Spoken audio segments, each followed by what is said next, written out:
Hey guys, Kieran here with Explorminate. Welcome to the last little video for Ashes of the Singularity Escalation. This is some gameplay of me about to beat up on some Dreadnought here. It is a 3v3 map, and I'm actually playing against intermediate AI, so I did just want to brag on myself here. I can't play at least one level higher, so this is going to be a whole video.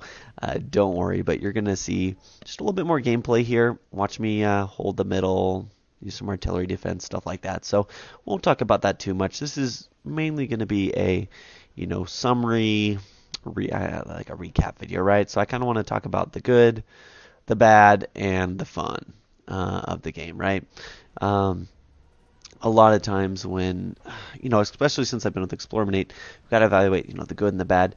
And I think sometimes I find myself taking games too serious, and we've got to step back and remember that things are just fun. So I am going to kind of not give it a rating or anything like that, but definitely point out some good things, some bad things, and then just end on what makes the game fun, right? Because at least for me, that's why I play games, right? I'm not actually using it as a simulator to mastermind my takeover of the universe or anything. Full disclosure, right? But let's get right into this. So, the good. First off, it is nice to see support right away and some meaningful additions to the game. Now, let me go down what I mean there. So, by support, Ashes of the Singularity came out. Escalations was pretty close on its heels, I think, and Stardock got some flack for that, for the whole expand alone thing. But I'm glad to see what I would call a pretty sizable expansion for the base game this far. I look at something like Galactic Civilizations 3, and I'm waiting for their first real expansion, as I'm going to call it, right? And you can read my recent reexamination of things, look at forums. Civ 3 is something that really hasn't received the support it needs. Ashes the Singularity Escalation, definitely a lot closer to how I think a company should support a game. You may or may not be a fan of DLC, that's fine. At least they're supporting it, at least they're improving on it. And that's what I like as a gamer, because if I like something, I'll pay for it. With that, meaningful support, one thing I want to point out, the large scale and the bigger scale is definitely a move in the right direction for the game. I think that goes hand in hand. I talked in the first video a bit about just the larger player count and things. Obviously, you need a computer for that. More in a second, but it is nice to see the bigger maps because the most fun I have played or had when playing the game, honestly, is just it's when I've had those massive maps. I did a free for all 12-person map once when I was prepping for this to just sink my teeth into the game. It was a lot of fun. There was just mayhem and madness everywhere, massive armies. And such. And so it's nice to see that scale going. I hope they continue to push that scale in different ways. And I don't really know what the answer is there. But I mean, as you can see here from the video, we'll pan to that right now. This is pretty big. I have multiple big armies fighting, and this is just me. I'm one of possibly, like 10, 12 people. So kudos for moving the direct game in the direction it needs to be, right? And then finally, the last good point here I want to point out, the base game, the not the base game, but the underpinnings or the what holds this game up, that is solid as a rock. Honestly, the economic system works well. The classification of the units works well. It works. It's not one of those games that I'm like, this is really fun. They need to rework this system because it kind of just undermines everything. You don't have that in Ashes Escalation. And yeah, so at this point, the game's there. They're not quite to the polished stage because I hope they would add a few things that I'll cover here in a moment in the bad section. But its underpinnings, what makes it, defines it as a game, those core tenets are there. Now, just because it's solid, just because they're moving in the right direction, there's definitely a few things I think are, what I classify as bad. And it's not saying the game is terrible. I don't want to say that at all. These are things I think it needs to improve. That's how we're classifying bad, right? So this is the you might not like it part of the video, right? If. Here's those ifs. 2 races. That's kind of a little bit of a damper for me. They do play different in some ways. They do have some different units, um, but largely they seem to be more, cosmetically different on large scale than what you actually see. And that's not true. Some of the buildings, some of the units are different, right? I would like to see them be more different. And on top of that, I would like to see more races. Now, I don't know if that's planned or how that would fit in the lore, right? And this does come, full disclosure, from a Blizzard player who, grew up playing, StarCraft with the 3 races, Warcraft 3, probably my favorite with the 4 races, were balanced very well. And I mean, not to go too much in Blizzard territory, they could probably release like a watching paint dry simulator, and I would be like, yeah, kickstart that. Sure, let's do this. I mean, they would need to kickstart something, right? It's Blizzard, but you get what I'm saying. So a little bias there.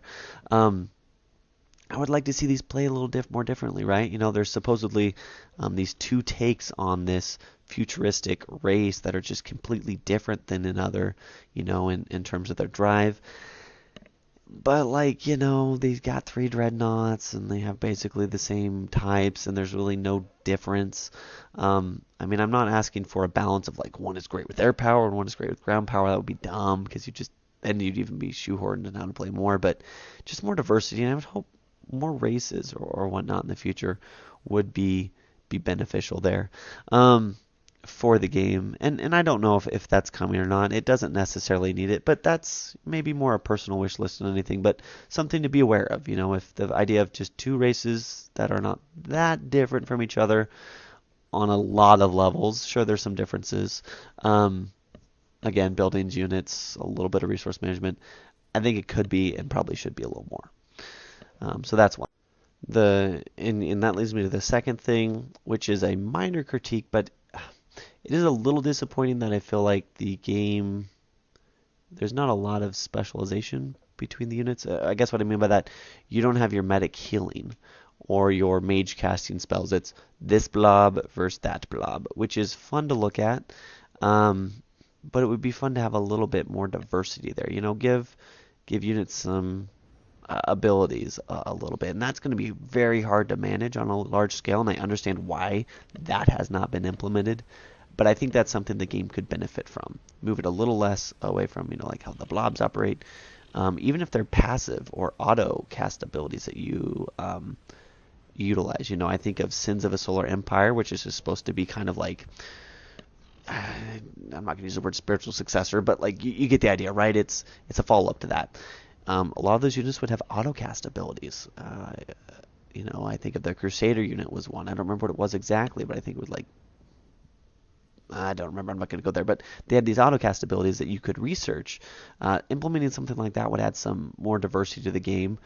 Perhaps a way to specialize your units would be a good fit there. Still, something on autocast because you can't manage like 5 armies if you had that spread over a massive map, right? You're not going to be able to click that like you do in StarCraft or any other smaller scale RTS. But there are some ways that they could diversify, and that kind of goes along with, the 2 races. I think just adding more strategy. This is, Ash's Escalation is supposed to be for more hardcore RTS players. Maybe I'm not their audience and what they classify as that, and that's fine. My definition of hardcore RTS just has a little bit more to it in terms of the combat rather than big armies. So kind of a minor complaint. Like it doesn't dampen my enjoyment, but it would be something like if they release that in the future, I'd be like, yes, I'm buying. That's what this game needs.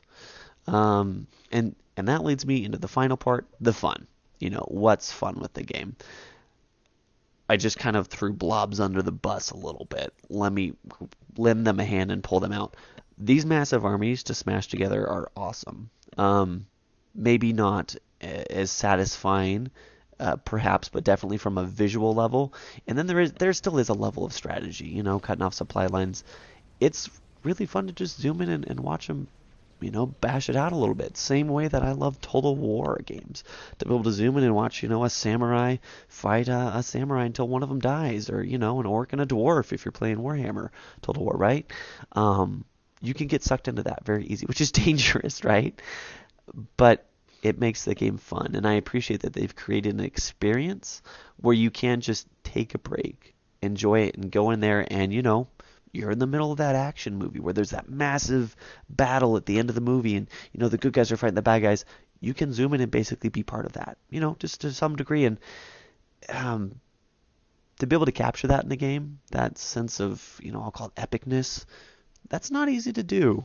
But they do a pretty good job, and I think that is definitely deserve kudos for that.